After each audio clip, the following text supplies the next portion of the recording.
tellement nyokwamaki mingi aujourd'hui comme tango il y a bato nyonso banyokola kimboka bayeba koma kosilisa makambo bakreaki. Shadari veut se soustraire de la justice, mais ça ne va pas marcher, ça ne va pas aboutir, puisque plus d'un Congolais sait et comprend aujourd'hui que justice est simanaï. Oh non, bato bazulu kabaka nga Shadari bazulu kandeli bakanga ne Kabila non. Kabila zo vendre na makambo na mikumba na hizo zelaye. Mais Shadari doit être arrêté maintenant.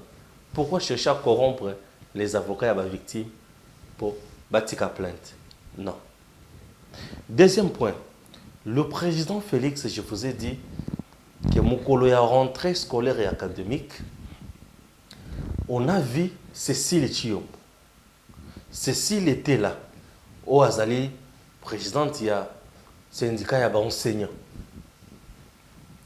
A télémé liboso président le mokonzi naye pour solo là. Cécile Chilombo, Chilombo bien sûr, les noms m'échappent bien parfois. To solo là. Bandeko, Mboko yo est un président. Mboko yo est un président. Mboko est un mokonzi o yazo yoka peuple là. Mokonzi o yazo tala malheur ya peuple là. Mokonzi ozo tala la population nanga ko konyo kwa mate. Et c'est Félix Tshisekedi. Félix Tshisekedi aujourd'hui c'est le vrai président de ces grands pays. Ce monsieur a le cœur. Ce monsieur sait voir, comprendre la souffrance de son peuple. Alobi mama olobini. Alobi mokonzi ndenge ezali boye. Ba enseignant bazalaki autant. Ba nouvelles unités bazalaki autant. Mais au moment où je vous parle, il y a un groupe, il y a bateau, bazo benga sokopé. Ou sokopa, ou sokopé, sokenini. Ce syndicat-là, asa inférieur, na chef de division, na biloko belé. Mais il s'appelle le Lix. Il y a cause mbongo, qu'on crée ba enseignant fictif pour na kofuta bango mbongo wana, c'est-à-dire qu'on détourne mbongo ko tchana mabenga na bango. Félix Alobi, ça c'est très intéressant. Nabi sika muyibi ezali Félix Alobi mutema nanga ki kovanda kimia te. Ah oui. Le Fachi Béton Alobi mutema nanga ki kovanda kimia te bisika muyibi ezali. Oui.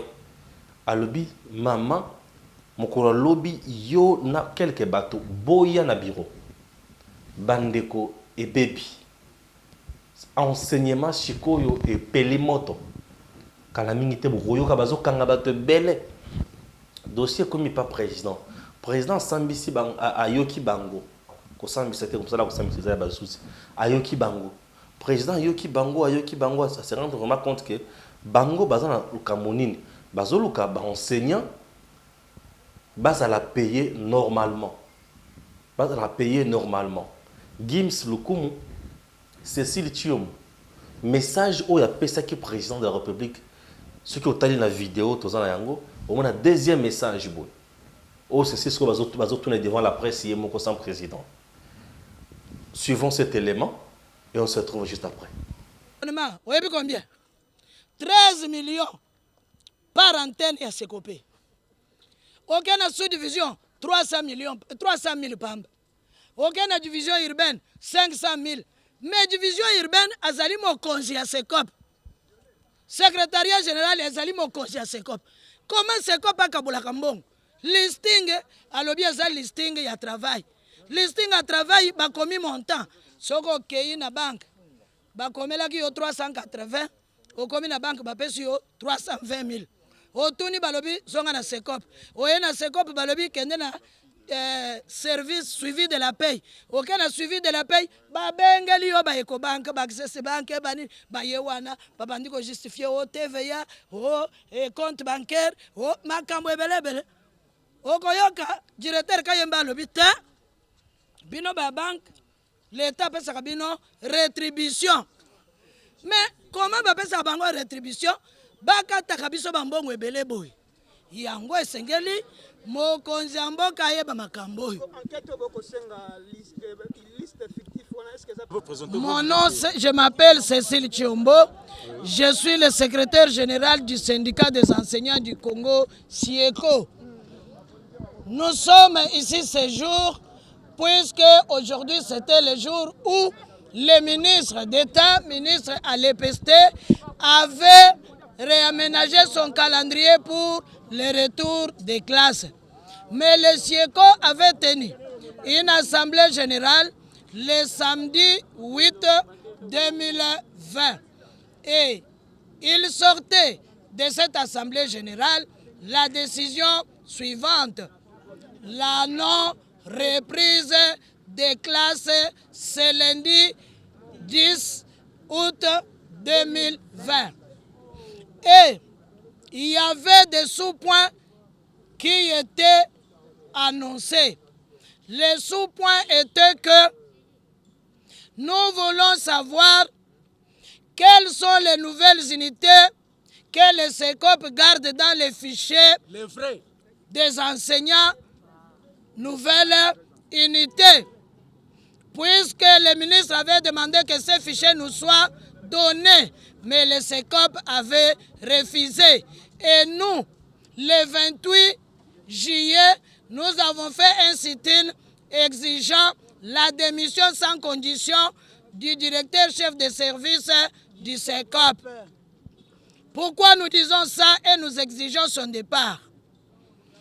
Au SECOP, les effectifs des enseignants, les effectifs réels ne sont pas connus.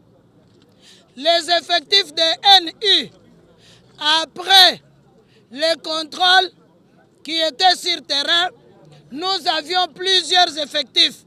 580, 396, jusqu'à ce que le SECOP va présenter un effectif de 144 994 000 enseignants. Nous avons dit, nous acceptons, mais dites-nous, les 144 000, puisque vous êtes venus de 394 000, les 144 000 ont été recrutés sur base de quoi? La cartographie. Le SECOP dit qu'il y a 99 404 qui viennent de nouvelles écoles. Nous avons dit au ministre que nous ne sommes pas d'accord. Nous devons savoir là où se trouvent ces nouvelles écoles. Mais le ministre qui a ordonné à ce qu'on nous donne les fichiers, le SECOP dit même si le ministre a ordonné, je ne donnerai pas les fichiers. Nous sommes allés de négociation en négociation.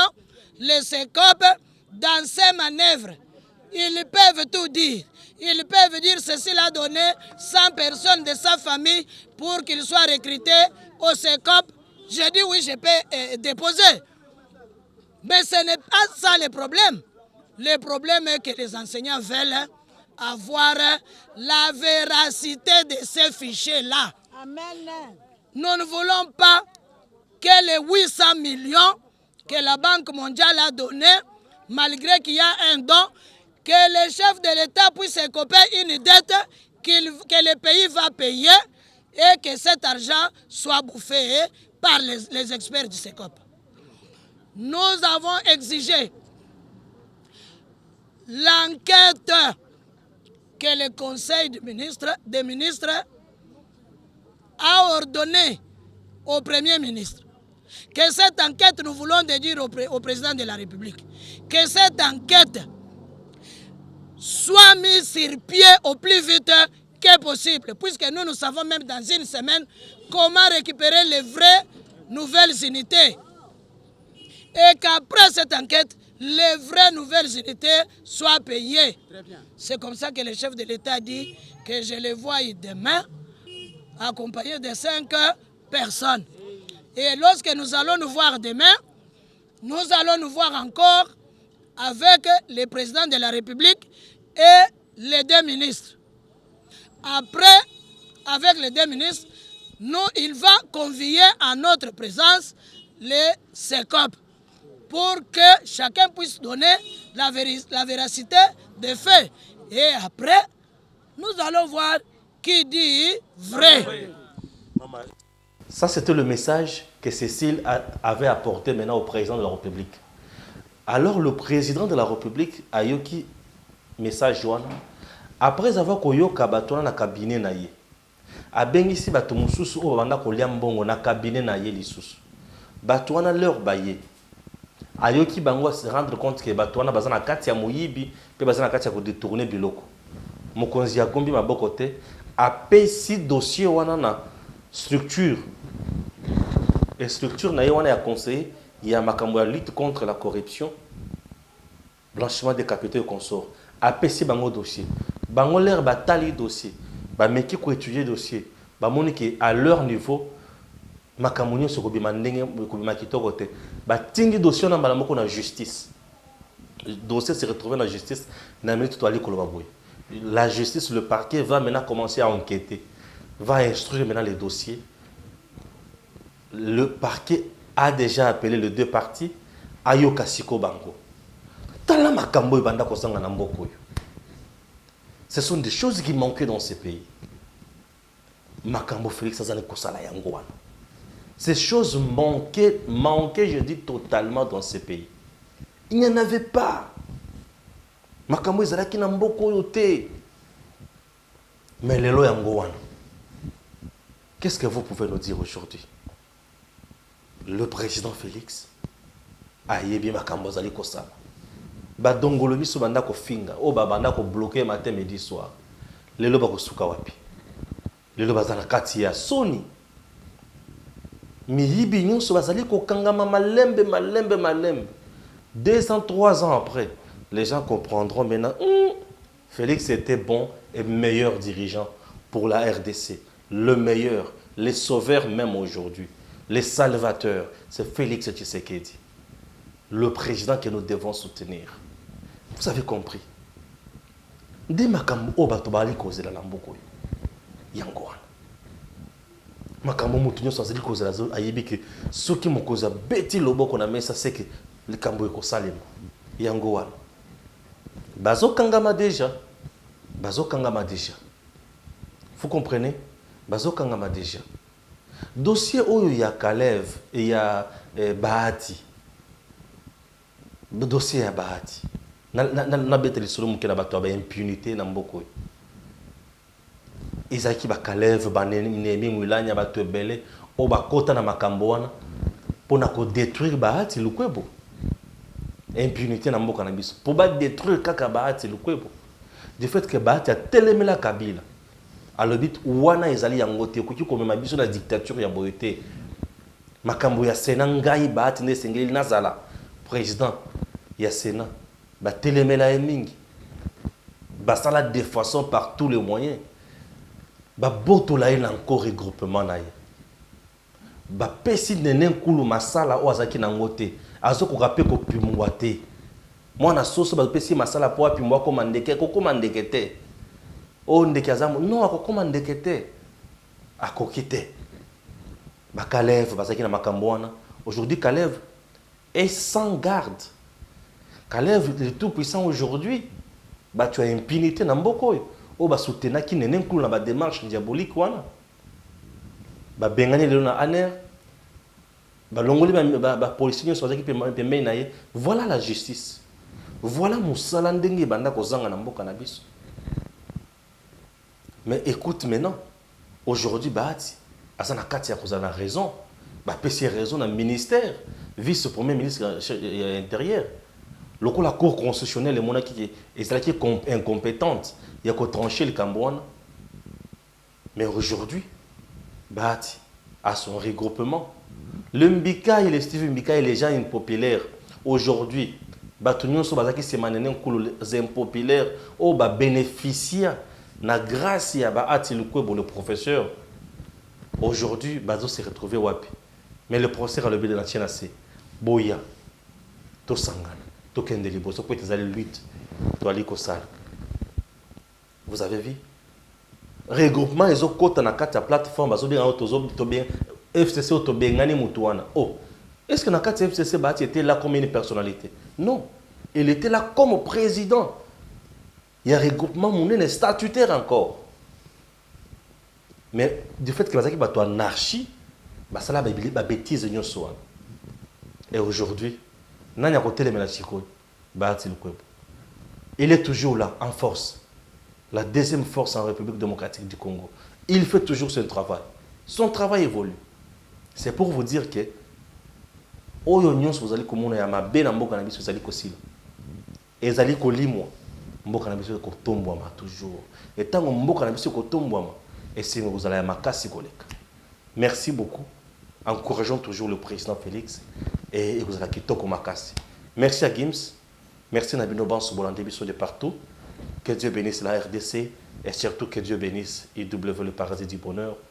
Nabatu Nyon Sobalante biso. À très bientôt.